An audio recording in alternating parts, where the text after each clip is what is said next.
Good afternoon, everyone, and thanks for joining the New Jersey Cannabis Trade Association's latest installment of our Business Builder series, Marketing in Cannabis, Advertising, Sales, and Social Media.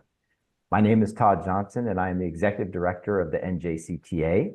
We produce these Business Builder series as educational tools for pre-licensed and recently licensed operators to leverage and learn from as they go through the process of getting their cannabis businesses up and running. Marketing and advertising has been listed as a topic in which many operators want to learn more about, given the restrictive nature of the rules and regs under which we operate here in New Jersey. We have brought together a fantastic panel of business builders today, and I'm excited to introduce our four panelists. First, we have Suzanne Nicholson, CEO of Holistic Solutions in Atco and Waterford Township.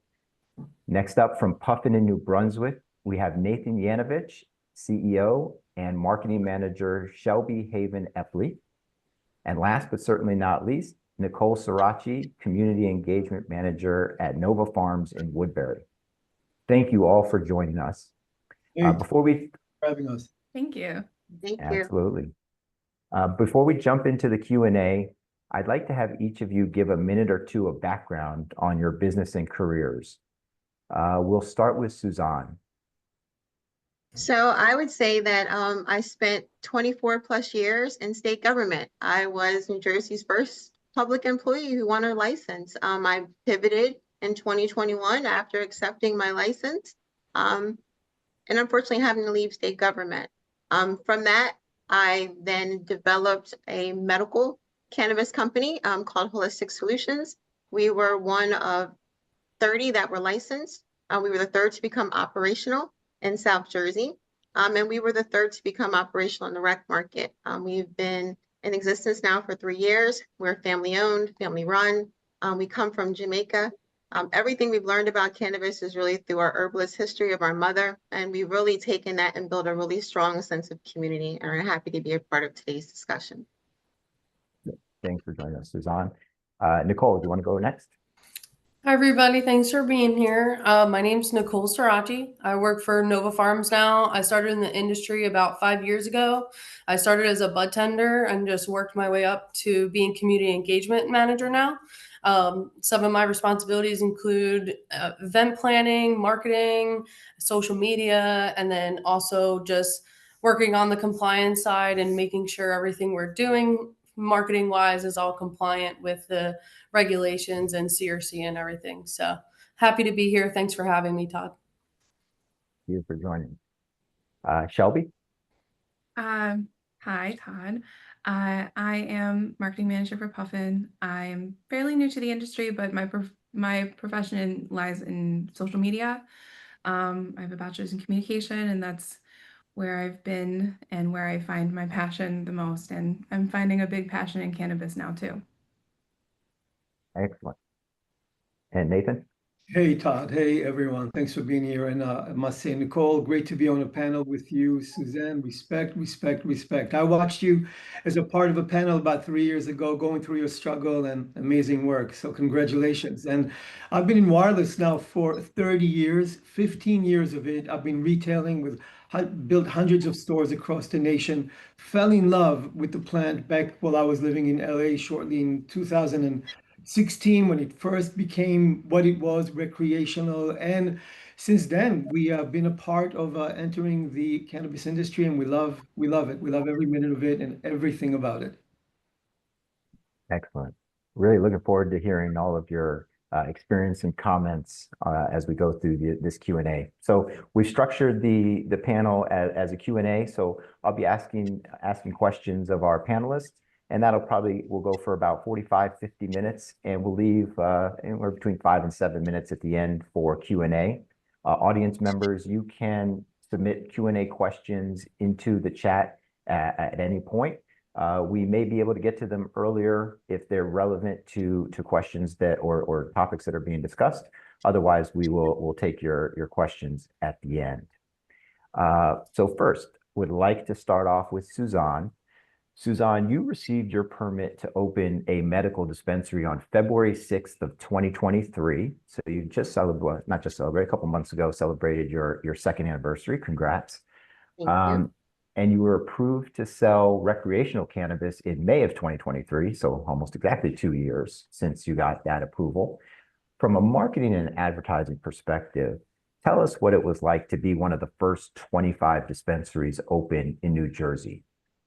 And also, how has your strategy evolved from being a medical operator and then being able to sell medical and recreational, especially going from when you were one of 25 dispensaries to now, 2 years later, there's, I believe we're approaching 250. I think there's 230, 235 dispensaries now. If you could weigh in on that and give some perspective, that'd be wonderful. Absolutely. We really had to be creative, and we only had a finite marketing budget. We didn't have hundreds of thousands of dollars to really pursue a large market share. So in that, we had to be collaborative. We had to work with local organizations, build into their marketing campaigns, build into their trusted communities. I think that really helped, having trusted ambassadors embrace us, and then using their own marketing platforms and their audiences and their experts to really recognize us and give us shout outs. We used every free health fair that was available. Because I came from state government, I had an opportunity of meeting lots of people throughout my career and really tapping into all those resources in the cannabis space. We use education as our breakthrough, as a conversation starter. We often bought food to our community pop-ups. Conversation, food, and cannabis is a great mix. And we also knew that, integrity and having a trusted, reputable brand was essential. I told individuals, there's going to be a point in this market that we need to make sure at the touch point of holistic that customer has value. Customers have an opportunity of shopping anywhere they want. And we want to make sure that they come in feeling not only respected, but welcomed, creating a safe space for them to be able to ask questions, for us to have educational and have ambassadors who are well-trained and also educated, but personable, to be able to deliver those conversations, and for them to really have a really enjoyable experience. And that experience, them leading them to come back. But not only the experience of making sure we had trusted products, and those products were really key and really how we capture our audience and build our brand. Again, we operate less than 10 people, almost the size of a micro. And we've been competitive and remain competitive in a market that is becoming very flooded in New Jersey. And when people have choices, you really want to make sure that you're providing them excellent customer service and feedback, making sure that you create a safe space for that customer that's enjoyable. So that's what we really built on. And we continue to use those collaborative partners to really build our brand. Excellent. Speaking of brand building, Nathan and Shelby, Nathan in particular, you're very active on LinkedIn, building and other platforms, building awareness for each of your unique brands. In an industry still facing some stigma, how do you build trust and credibility with consumers through your advertising and marketing efforts? What role does transparency and education play in this process? And how does marketing in cannabis compare to industries in which you previously operated, like telecom? Wow, yes. So I'd like to say that when we officially entered the cannabis industry in New Jersey, January 7th, 2021, I didn't know much about marketing, and I didn't know much about the industry. I never had to do any marketing. The business we were in previously, the company that we used and we worked through did all the marketing for us. So here I walk into an industry that I know nothing about. But I think I wasn't intimidated by what I did not know. And that allowed me to be pretty raw. So I got very creative, and I would go out to any event, to any association, join associations. If you haven't, you should. And I would go to associations, I would go to events, I would involve myself, I would learn, I would seek advice from wherever I could. And I would be posting stuff sometimes that was silly. I would walk in with a plush puffin doll into events, and people would look at me like I was crazy. And I was like, no, we're going to get into the business one day. Because of that determination, it helped me get there. And then Instagram deleted me, and the light bulb went off, and I knew what compliance really meant.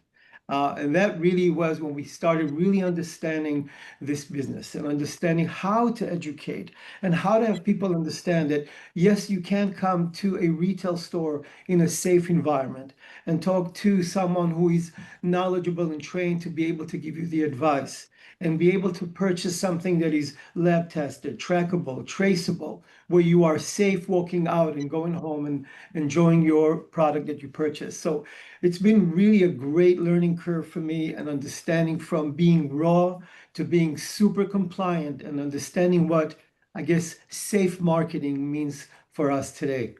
Yeah. And to add to that, I think that's the most important part there is that across the board, it all goes back to education. So you can market all you want and try to do sales and this and that and the other thing. That everybody's doing that. Every single person is doing that. Every single person wants to do that. However, it's the educational material that can set you apart. How you're educating people, how you're presenting the information about cannabis, and generally just how you're putting the information out there. That's what can really set you apart and make you stand out as marketing in this industry.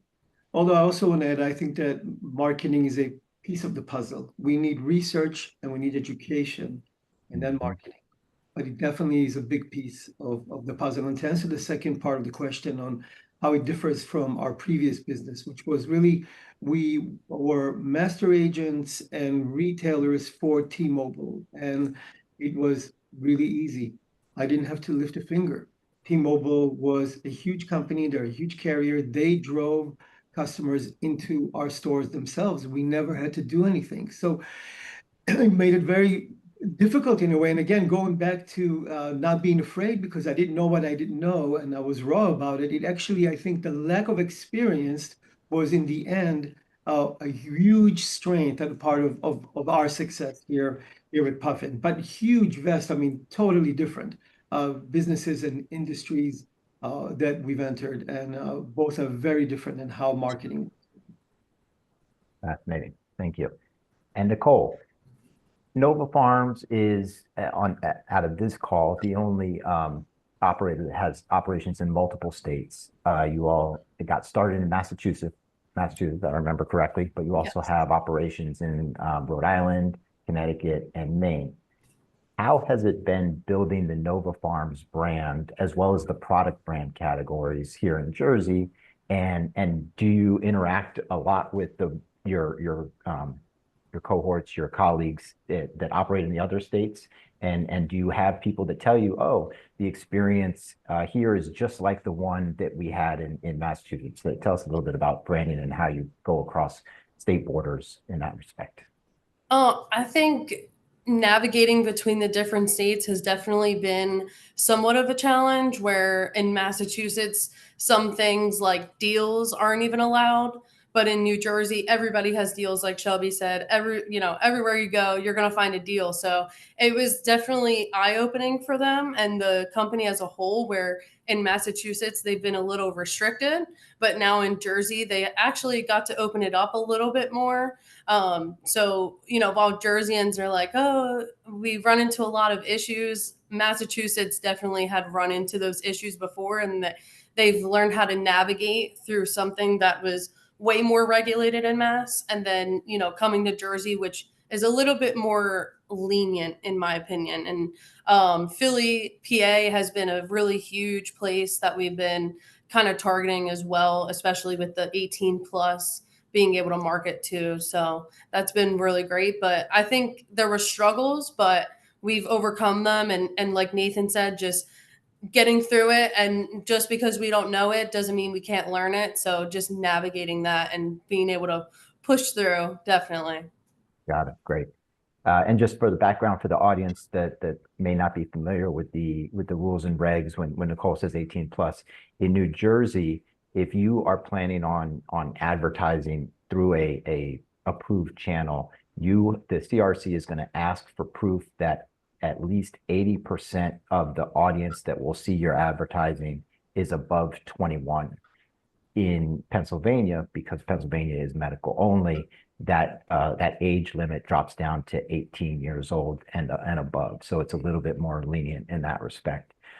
But states do require that anywhere between 70, 80, or 90%, it's all in state by state regs, make sure that that percentage of the public that's going to see your marketing is of age.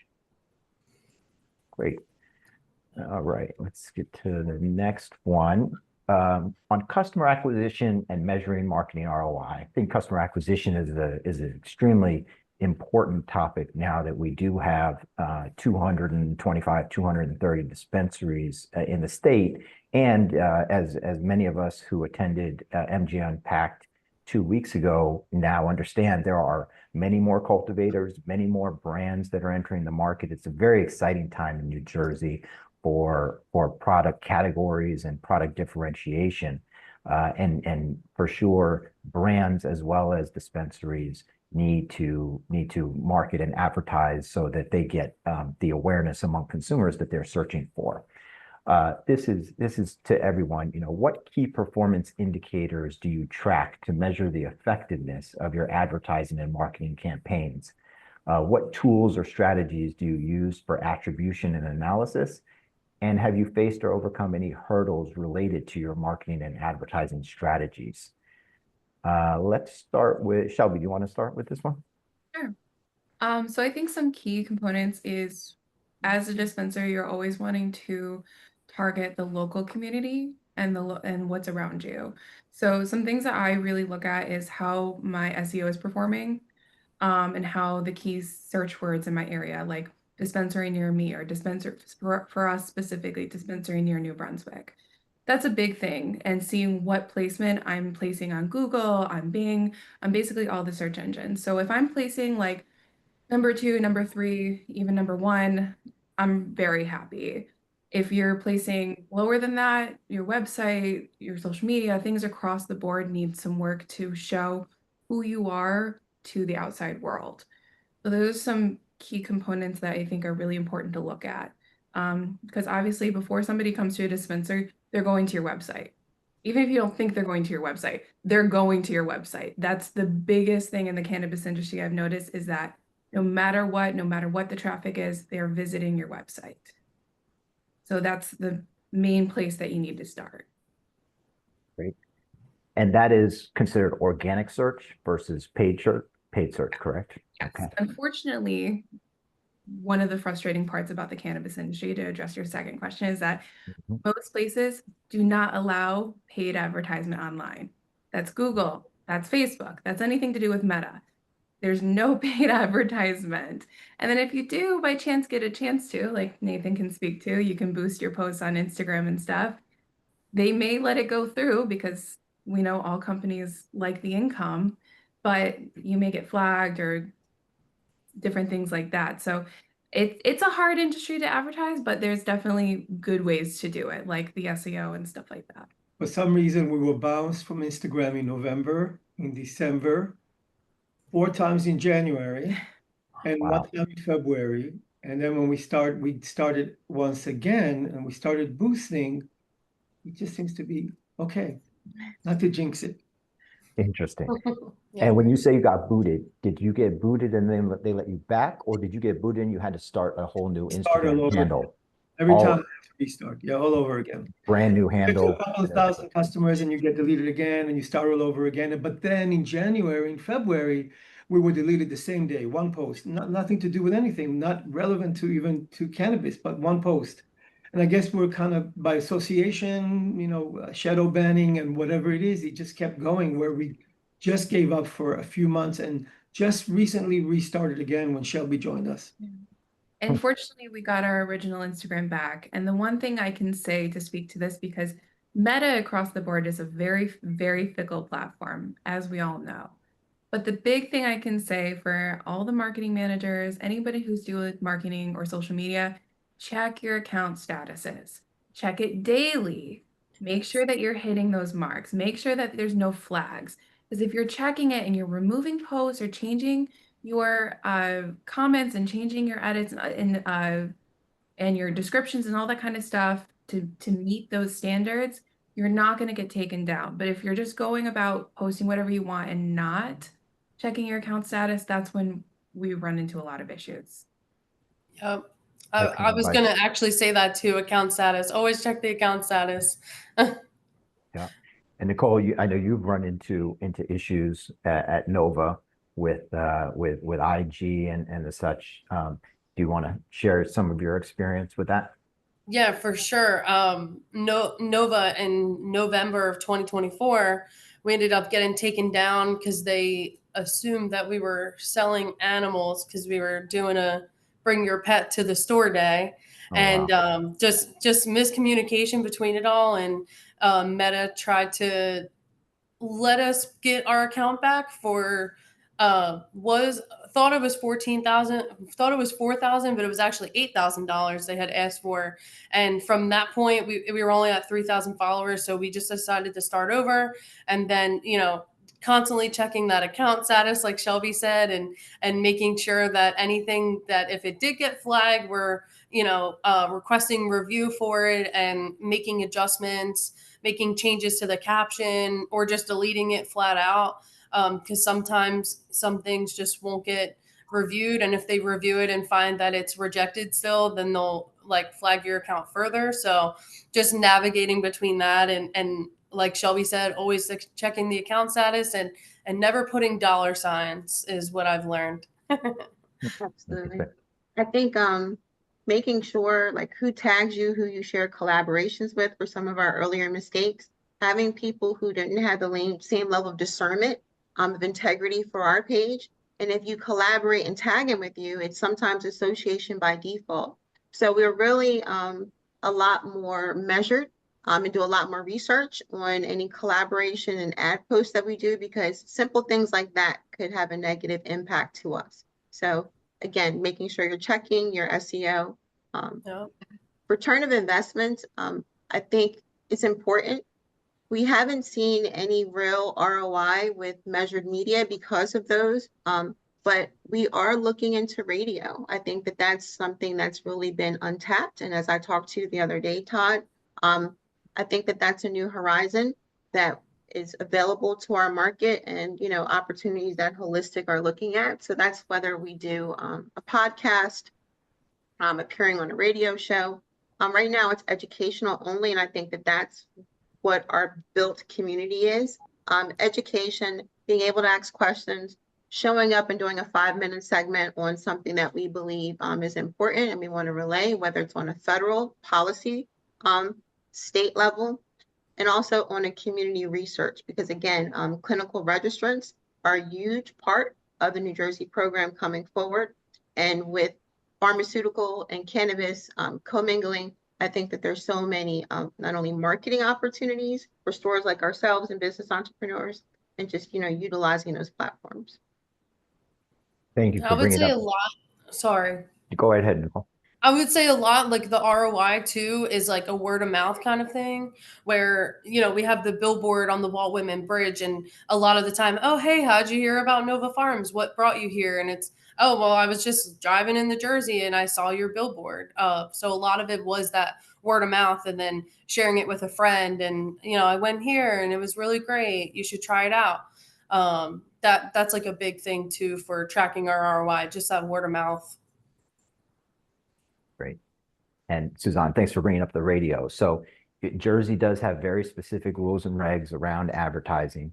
Little known that radio advertising is allowed, I believe, if I remember correctly, although I haven't read the rules in a minute, that cannabis companies can advertise on the radio anytime between midnight and 6 a.m.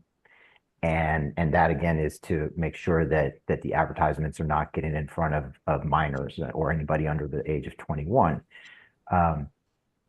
Do you think that is a good use of your marketing efforts, Suzanne, or do you think that I'm sure you would think that it would be better if maybe they loosened that to 10 p.m. or even 9 p.m., something like that? How do you approach your desire to be on radio and to use your educational background in a way that will help consumers become more knowledgeable?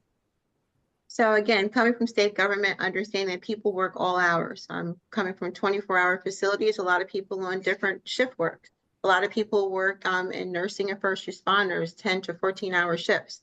And if you're working at night, and commonly do, there's a whole untapped world that people are not really marketing to, because you're focused more on the daytime individuals, those 9 to 5ers. But I believe that there's a vast group of people that their 9 to 5 is really that 12 a.m. to 9 a.m. point, and no one is really talking to them. And I think that there is an opportunities of doing really smart advertising. I love radio. So I grew up in South Jersey listening to Power 99, tapping into Cosmic Kev, which is a hip hop show Friday at 10 p.m. The morning shows.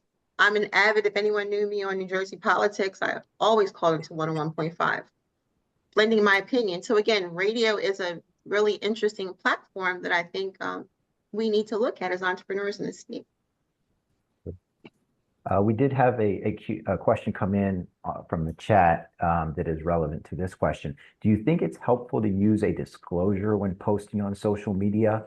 For example, this post is for educational purposes. How does that impact Meta or any other social media company's approach to a specific cannabis post? Technically, in my opinion, I think everybody should put the disclaimer, and that's just when Meta's going and searching around, they see educational purposes only, and Meta's really big on educating the consumer on Instagram specifically. So I think even just adding that disclaimer is super helpful, just to be able to avoid getting flagged and things like that. And it might even be required, from my understanding by the regs. It's actually kind of required to put that on there and say that it is, cannabis is for 21 plus only, and things like that. So even in the bio helps a lot. Just putting, oh, it must be 21 plus to follow, helps everything. I definitely, to add to what Nicole said, I think that's the number one when it comes to Instagram specifically, is in your bio, it needs to say 21 plus, education only, or something along those lines, to let them know that this account is for that specific. It's just like age gating your Instagram. I do feel that posts that are specific to bring people into the store, to specifically to sell product, those definitely should also be 21 plus educational purpose.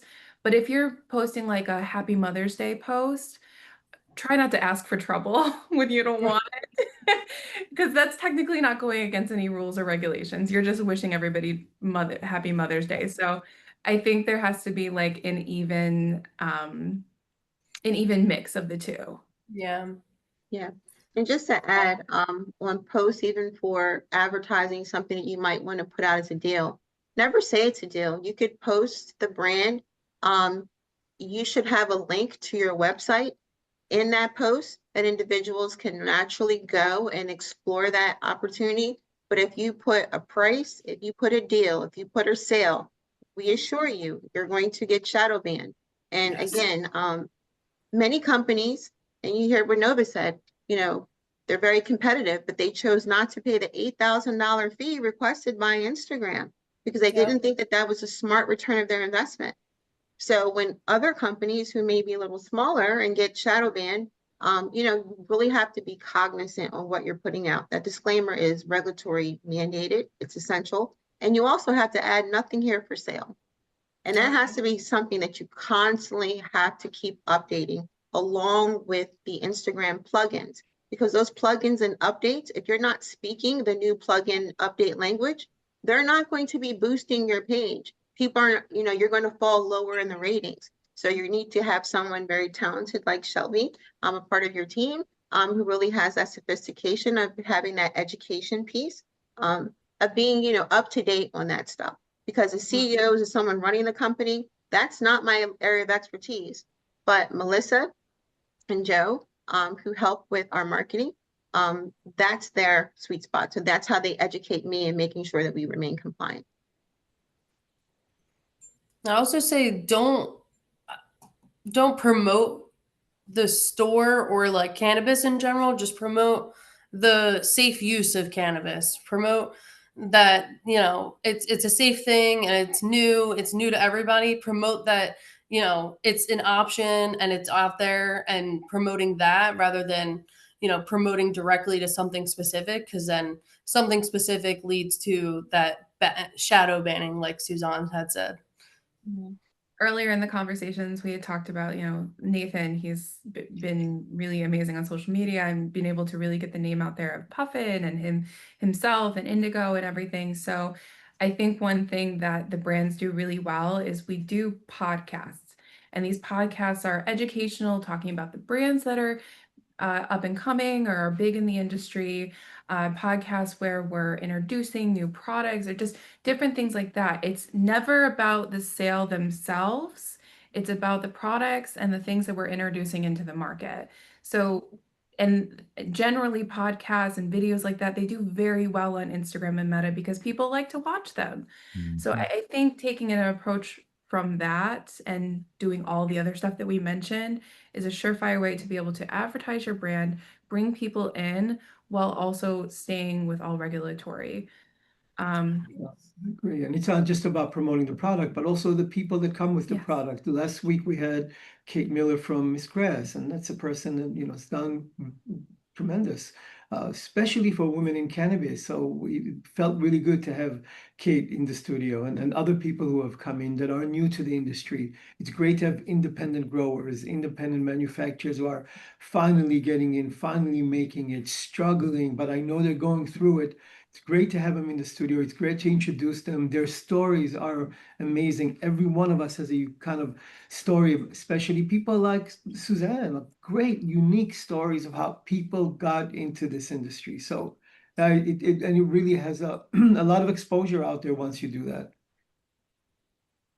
I think Absolutely. another comment I have is, I know that we're in the digital world right now, but even just physical marketing always goes a long way too. I think Nathan earlier was saying something about going around with a little puffin Yeah, stuffy, and that draws attention. That physically draws attention, and that's that physical marketing that could do a lot of wonders. And you don't really have to worry about the compliance part of it because it's nothing written down and there's nobody there to flag you or anything like that. You can kind of be a little more open to that physical marketing, putting flyers in bars. We went to a few concerts and we were hanging out at the concert and we were, you know, hanging out, talking about Nova Farms and, you know, buying people drinks and stuff like that. And just being able to have those conversations more openly too. So, you know, going beyond the digital marketing and going that guerrilla marketing.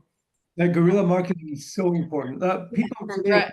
consumers, they know what they want to buy, where they want to buy it, and how much they want to pay for it. You don't have to go far. Like right across the street is our competitor. So competition is there. So it's not, I mean, yeah, it's about marketing and yeah, it's about education and it's about research, but it really also comes down to the customer experience because we all sell the same product. And then we all decide to have a sell and a discount. And today I'll discount more than you, and tomorrow you'll discount more than me. And maybe you'll get a few more footsteps than I get today versus tomorrow. But regardless, when they walk out, how do they feel? And the more time I spend in the showroom, the more I see from a year and a half ago or 2 years ago to today that over 50% of the customers that walk in know a bartender by name and ask for that person. That is success. That's how you measure it really on the ground level of how locally and how you speak to the community and how the community gives back to you.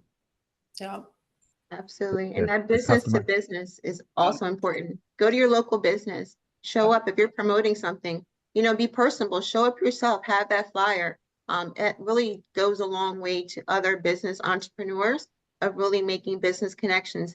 They may not be able to support your immediate event, but there may be some collaboration down the way that you all can partner and present something, you know. So I think, you know, like we said, that guerrilla marketing, going out into your community, being the face of your brand, and sending individuals out, being creative, going to your local festivals. Everyone gets a community organizer to where they list community events right within your local townships. Showing up there, putting a pop-up table, it costs you nothing. Providing educational material. Again, another way of connecting with customers.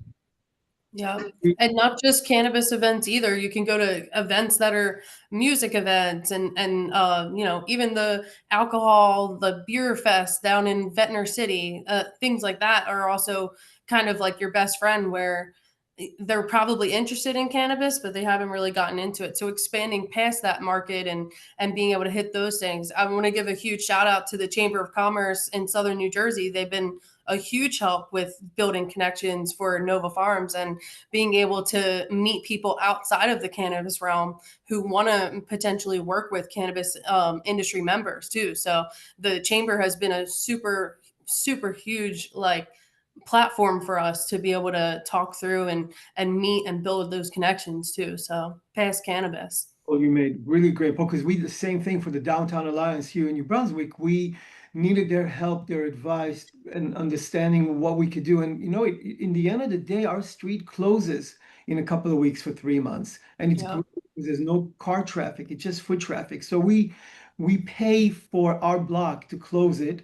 We bring in tables and chairs and benches that we put there, a 50-foot screen, and we play movies and we play sports and all. And that's all pretty much it's on our dime to house those tables and bring them back in the summer, to bring this 50-foot screen, to have the cables and the technology needed to be able to have movies or run things that we want to put on the screen. So all that, it's expensive, but it really speaks to the community. I love when I come to the store and I see people just sitting outside and eating, nothing to do with puffing. They're using our chairs, they're using it, but they're sitting right in front of our store. So everything matters. Everything matters that you do for the community.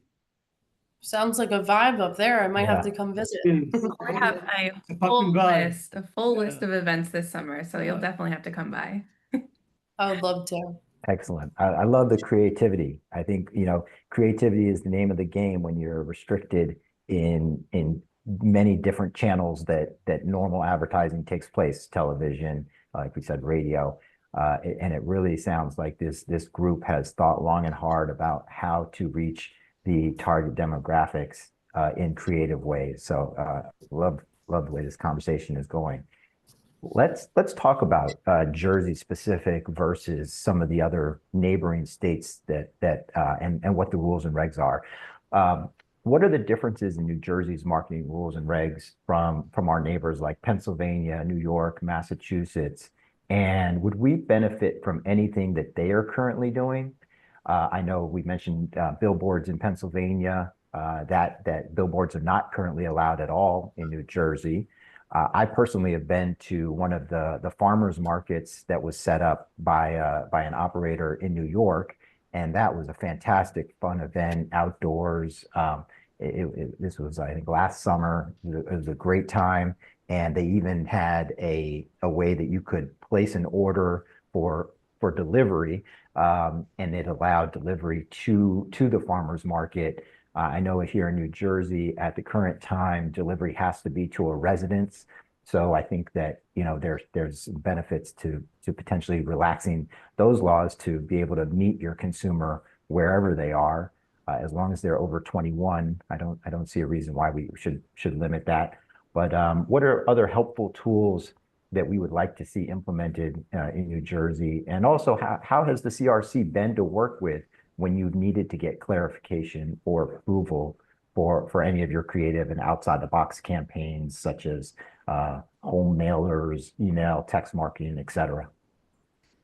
Personally, our investigator has been super helpful when we have questions like that.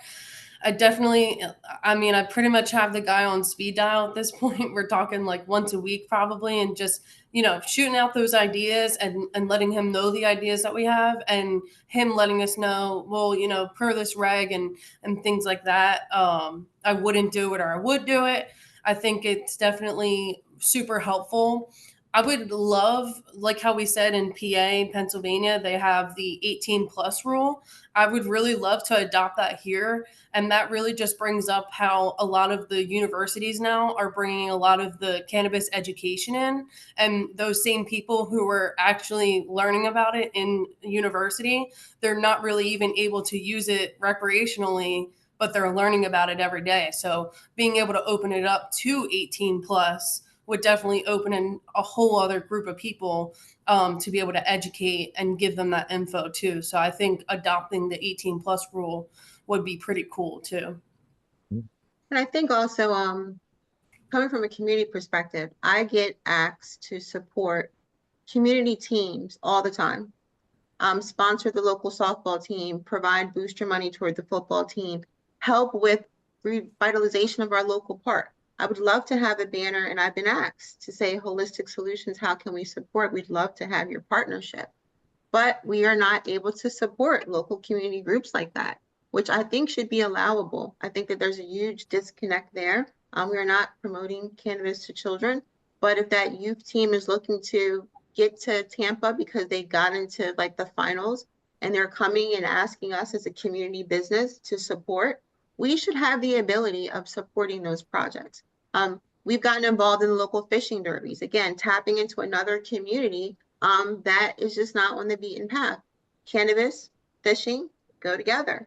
So we were able to alert our investigator, who's been fabulous. We've had a couple, but I think it's important of communicating transparently to the CRC, making sure you're showing them the digital, all the information and supporting documents, having that sent to your investigator ahead of time, having that communication, because if there's any questions of clarity, and having them approve that in writing.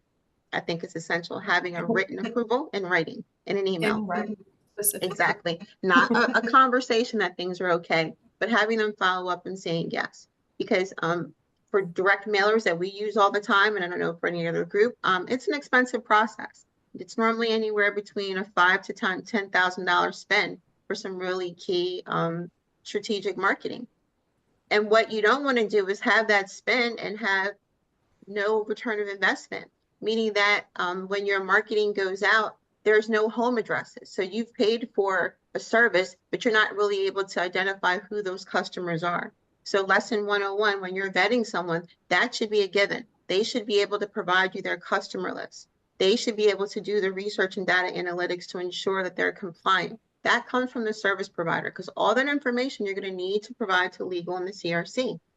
Yeah. And then after that, you can use that same material and use it yourself. Resend out that marketing flyer. You've already gotten approved by the CRC. Send it out again for next month. Use it yourself. You already have that customer list. Match it with your inactive customer list, whether you're using your point of sale system. Your POS tells you how often your customers are coming into your store, when a customer is last shopped. Based on things that you're paying for, you now own those materials. You have access to those materials as small businesses like ourselves, and they have been invaluable tools of being able to continue to connect after making a first spend and having to, a real return of investment of that direct mailer. So again, I don't have to show it to my CRC rep. I send them an email. I make it an attachment because I'm just obsessive like that. You saw it. We're all on the same page. But I think that that's been a valuable opportunity that we don't have to keep spending another $10,000, $7,000, $5,000. We have an approved digital asset that we can reuse. And I think that that's a really helpful, useful tool for anyone listening out in today's audience. I agree with everything that Nicole and Suzanne are saying. And similarly, our inspector has been involved and fantastic. And we had the same inspector from day one.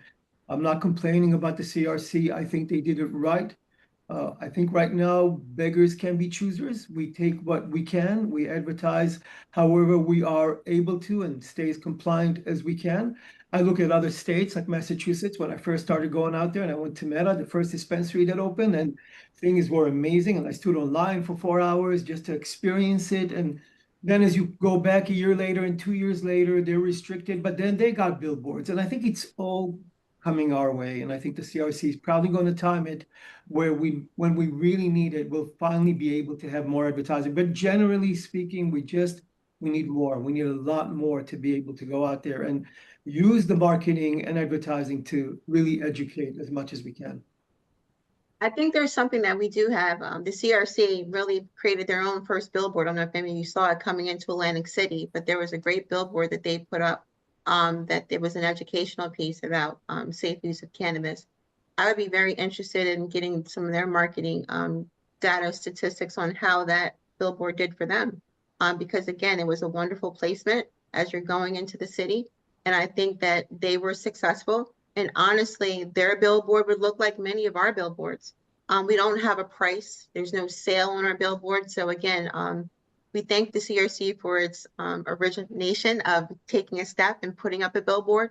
And we would ask that they allow us to take that second step as business entrepreneurs and copy them, because our billboards will look exactly like yours. And we would love to have an opportunity of breaking that ceiling this summer. So if anyone from the CRC is listening, job well done. And we're looking to recreate that opportunity.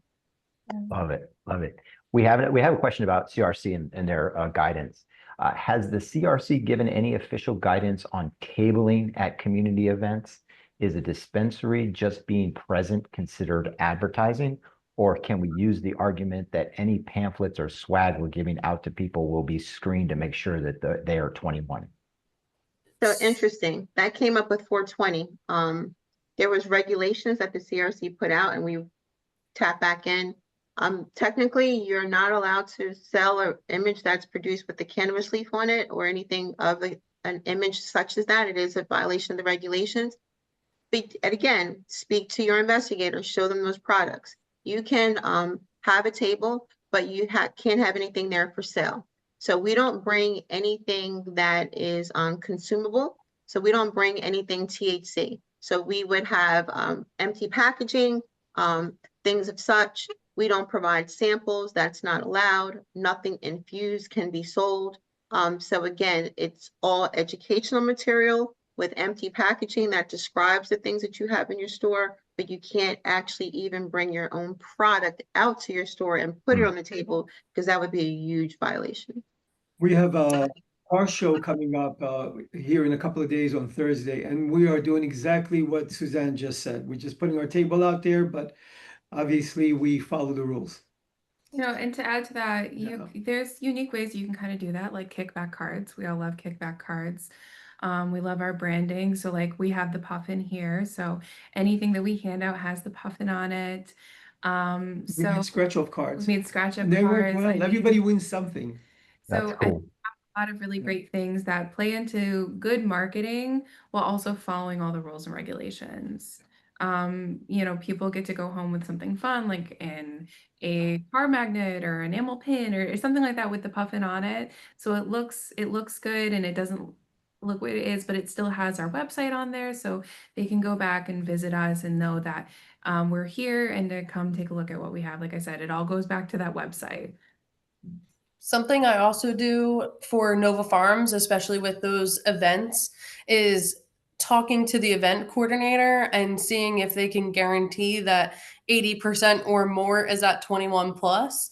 And also talk to them about demographics of the event too. So if they can say that it's 21 plus and put it in writing for me, we'll happily advertise and put it out there. Sometimes it might be more of a silent thing where we're like, hey, as me for community engagement manager, you know, we want to give you some kind of funding to help you with your mission, but we can't allow you to post it all over your website like you do with others and stuff. So we do have like silent partnerships as well, with some nonprofits and some places like that too. So guaranteeing that 21 plus, I'm like, can you put it in writing for me?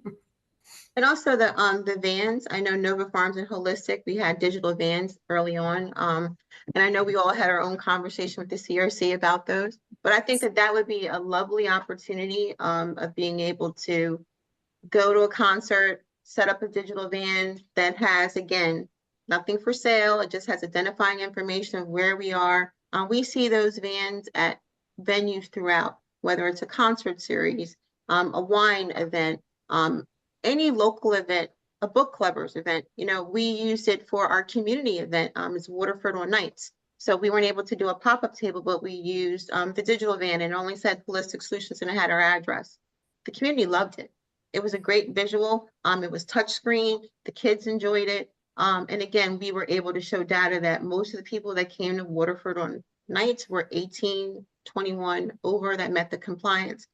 But having access to that van, I don't know if you want to speak to Nicole, was great. It was just a great way of setting eyes. It was old school marketing and people really enjoyed it. Yeah. Yeah, ours was rolling around Philly a little bit too. So that was our best friend for a moment there. We were sitting outside of Geno's and got a pretty cool shot outside of Geno's too. So it definitely was like, oh, I saw you guys driving around. Like, was there something in the van? I'm like, no, nothing in the van. It was just to catch your eye a little bit, and they would all come through and we would all laugh about it. So Yeah. definitely was a huge help too. Yeah. And places like the Capitol Grill, like the mall that are 21 and over, I said, I don't know too many kids that go to the Capitol Grill. I mean, that's clearly an adult restaurant. So that's where we had kind of made some friends over in that sweet spot of that Cherry Hill Mall, and we used it. It was a Black Friday, and it got a lot of attention. It was regulatory, it's something that we unfortunately can't do anymore, or they are not going to allow through the regulatory body, but that would be something that would be extremely helpful to businesses if that would be allowable. A moving Good billboard. suggestion. Thank you. All right. So we've got about 5 minutes left. So we'll start getting into the audience Q&A. The first question, how do you see and thank you very much to the audience members that submitted questions so far. How do you see the addition of consumption lounges to New Jersey changing the landscape as a whole? What might change about how you market your brand in the context of a lounge? Is anybody on this call thinking about opening a lounge? Yeah, we've had conversations with our community. I think the lounge is a very interesting concept. It's really a destination point. So the lounge has to be something more than for us, individuals just coming to consume cannabis. It has to be something that also has an activity base and also educational. So I think lounges would be successful if marketed in the right area with the right entertainment and attraction. Because again, it's a lounge. So individuals need to make sure that they're coming there to pursue. So people have thought about having some VIP membership or having lounges that have a per data rate cost, having a VIP component of it, working with local vendors and restaurants, whether they be food trucks. So definitely thinking about consumption. Our town is saying that it's definitely something that they would be interested in and want to learn more about. And also the safety and liability piece of it. But I think consumption lounges are going to be the next step. I know that they've been rolled out in Vegas, and it'd be very interesting because New Jersey is a beautiful state. We have our rivers, our land, our beaches, our cities, our small towns. So I think that there are tons of opportunities of doing it right and eclectic and different and having it really represented nicely. We have thought about lounges, and I've traveled the country and went to visit lounges, spent time with lounge owners, got a lot of different aspects of what they thought on different aspects of the industry and lounges themselves. We're really good retailers, and I'm not sure that we're great in entertainment and lounges and the late night kind of, all night long business. I'm just not sure if it's for us, but we're certainly looking at it. Totally different business model. Yeah. It's is. very interesting to see. And I think right now with the lounges, the big fight is that it has to be on dispensary property, and people want to try to venture out into their own space too. So I think that's been a struggle with some of the people who want to open lounges but haven't really gotten into it because of that rule that is a part of it. And I think that may be an opportunity for us to revisit that rule regulation because again, when people establish their businesses, lounges, were not part of the initial concept. And just based on the structure and the size of your building and capacity, even though you may want to venture into that opportunity, you may be prohibited because you just don't have the retail space. So it's really going to be interesting, and that's why I'm watching it roll out and being thoughtful about it. But it's something that, we have interest in. Great. Next up, we've got, how can brands be better partners to retailers in regards to marketing and advertising? We try to share posts and stories and create digital assets when we can. I think that's a great question, specifically for like events and pop-ups and stuff. I think that the digital assets, the advertisements, all that kind of stuff, it's very helpful and it definitely puts the name out there.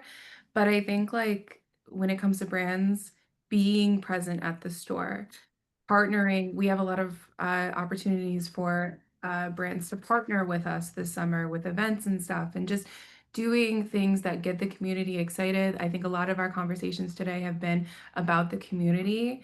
That's how you can do better as a brand for any dispensary or just the industry as a whole, is being a part of the community.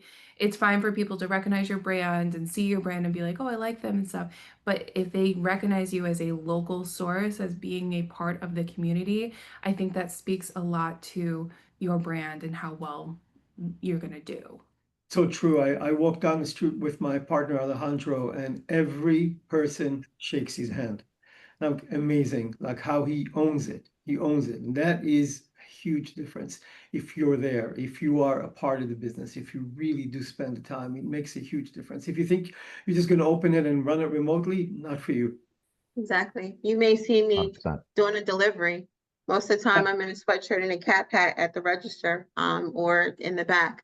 And when I'm pulling in a delivery, and people are like, Nicholson, seriously? And I'm like, yeah, absolutely. I know every aspect of my business.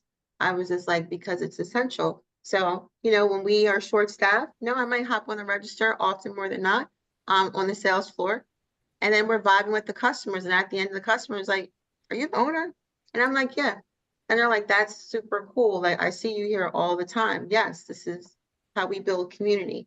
Nice. And culture, Absolutely. That's the culture. for sure. All right, it's one, but we've got one more question that I want to get to. Education is a great way and safe way of advertising on social media. Have any of you tried following trend and using the power of smiling faces / having fun in the cannabis space as a form of advertising on social media, expanding reach and hitting potentially new customers like Reels, etc.? Compliantly, of course, people and product focused, selling something that isn't for sale, making it relatable, engaging and entertaining to everyone that is doom scrolling on most social apps. Yes. Oh, So yeah. we've done Who Stole the Heart. I'm silly by nature, so we're always doing creative, just organic videos with the team. Laugh. I always say if we had a camera like in the audio piece here all day, it would be very interesting. We are our own reality TV show. So yeah, just using our natural talent of our own brand ambassadors, our daily life, behind the scenes, that everything is not perfect, it's not glamorous, but it's just the reality of what we do.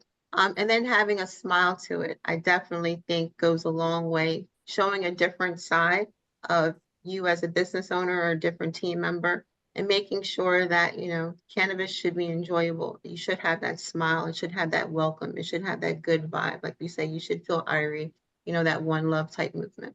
Yeah. And I think when you can post reels or anything on Instagram that aren't always about cannabis, kind of like what Shelby was saying earlier, like, hey, happy Mother's Day to you guys. That just hits home on more than just the cannabis realm and the cannabis people. It hits home to everybody, and they're like, oh wow, look at that. They're acknowledging me and following the trends, like they say, and making those funny videos where it's not about promoting your business. It's not about promoting cannabis. It's just about promoting you or your team, goes a long way, because those are the people that are frontline, the dispensary, bud tenders and everybody, they're all frontline, and they're the people every day our Instagram followers are seeing and communicating with. So being able to see them on social media and reels that they were just more relaxed and laid back, the consumers really appreciate things like that.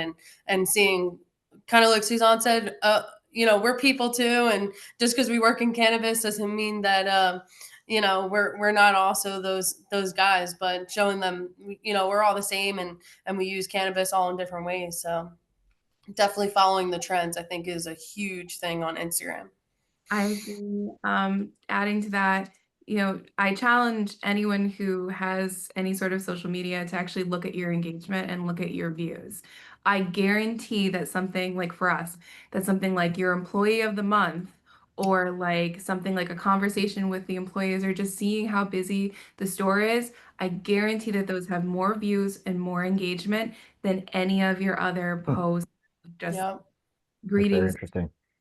Yeah, our Meet the Teams do amazing on our Instagram. I mean, like we get more likes on that than we do on anything else. And even those memes that are super relatable and really funny. We posted one of a chicken like smoking a joint, and we just said the recipe for fried chicken, and people thought it was hilarious. So you know, just corny stuff like that, just being like fun in yourself and making people laugh gets engagement too. We've been so silly in some of our videos, and we have so much fun doing it. I've been a flying bird. I've been with disco wigs on, whatever you name it, I don't care. We just have fun. And the views on some of those videos are amazing. That it really does work when you're raw and you just kind of go with the cuff, so to speak, and put it out there. Yeah. And it gets them to visit your profile because they're trying to figure out, hey, what's this guy about? He's running around, you know, as a puffin right now. Exactly. Love it. Love it. All right. Well, we're at the end of our webcast. Hope that the audience has found it fruitful, enjoyable, and educational. I would just like to thank our panelists, Suzanne, Nicole, Shelby, and Nathan, once again for taking the time to share your expertise and career and industry experience. Really appreciate the time, and the NJCTA thanks you for everything. And the association, Thank you. thank you for having us on. Nicole, Suzanne, always good to see you. Well, great to Thank see you, everyone. guys. Thank you so much for Take having it. us today. Love Enjoy your you. afternoon, everyone. It was Have a great great day, connecting. everybody. Have a great day, everybody.